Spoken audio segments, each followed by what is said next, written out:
Good morning, children. Today is Wednesday and we are back to our ELR class. Today we'll be starting chapter 5, that is the Ingenious Scientist. Now what is this chapter about? This chapter is about Isaac Newton, written by Nathaniel Hawthorne. Now Nathaniel Hawthorne was a prominent American author. He wrote many novels, short stories and poems. The Scarlet Letter and the House of Seven Gables are two well-known written write-ups of Nathaniel Hawthorne. Okay, now coming up to the chapter. On Christmas Day in the year 1647, Isaac Newton was born in a small village of Woolsthorpe in Lincolnshire. Isaac's father being dead, Mrs. Newton was married again to a clergyman. Her son was left to the care of his good old grandmother.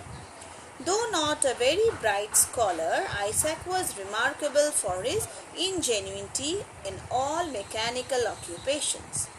He had a set of little tools and saws of various sizes, manufactured by himself. With the aid of this, Isaac contrived to make many curious articles. He seemed to have been born with a saw or chisel in his hand. So when he was very small, people began to understand that he had an idea of many things which he can make himself.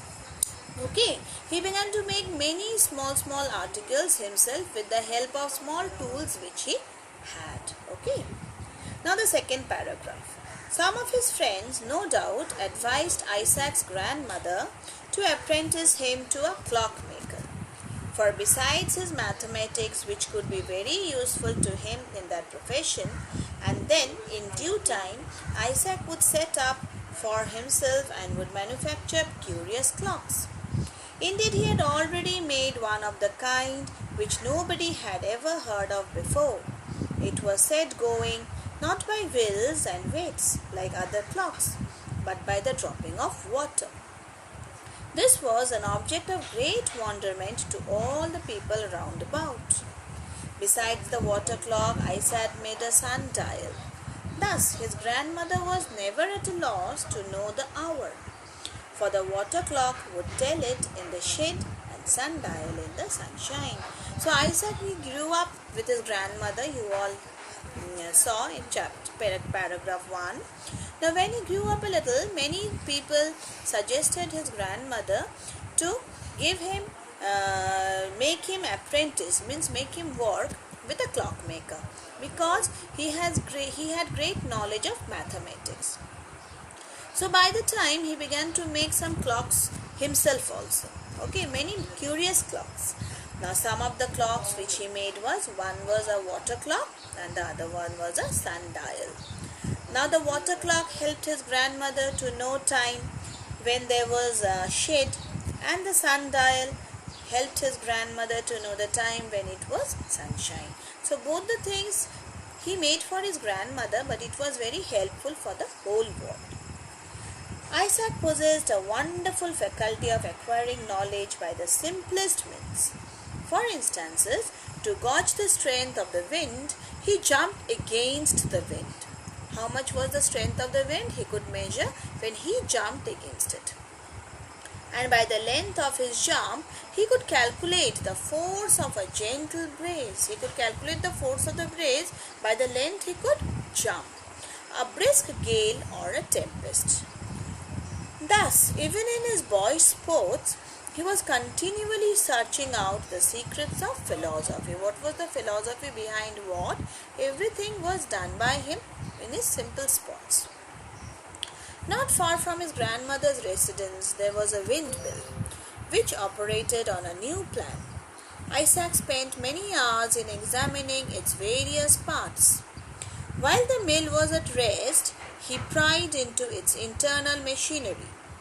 When its broad sails were set in motion by the wind, he watched the process by which the millstones were made to revolve and crush the grain that was put into the hoppers. So, what did Isaac do? Near his grandmother's residence there was a windmill, and he continuously used to see how this windmill was operated.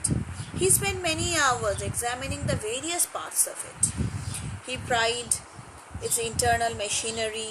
When it was in rest, he saw the process by which the millstones were made, and when it was working, he saw how it revolved and crushed the grain that was put into the hoppers. Okay? So from there, he learned many things. After gaining a thorough knowledge of its construction, he was observed to be unusually busy with his tools. After watching all this, he became very busy with his tools. What was he making? He had constructed a model of the windmill. Every part of the mill and its machinery was complete.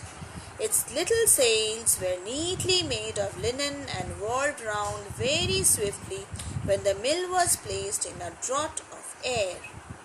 Even a puff of wind from Isaac's mouth or from a pair of bellows was sufficient to set the sails in motion. Whenever he blowed on it, the sails were in motion. Okay?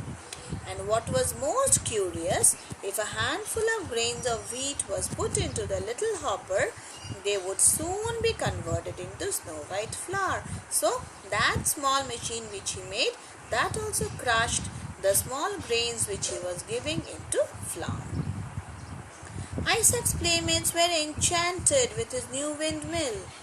But Isaac said one of them, "You have forgotten one thing. That belongs to a mill."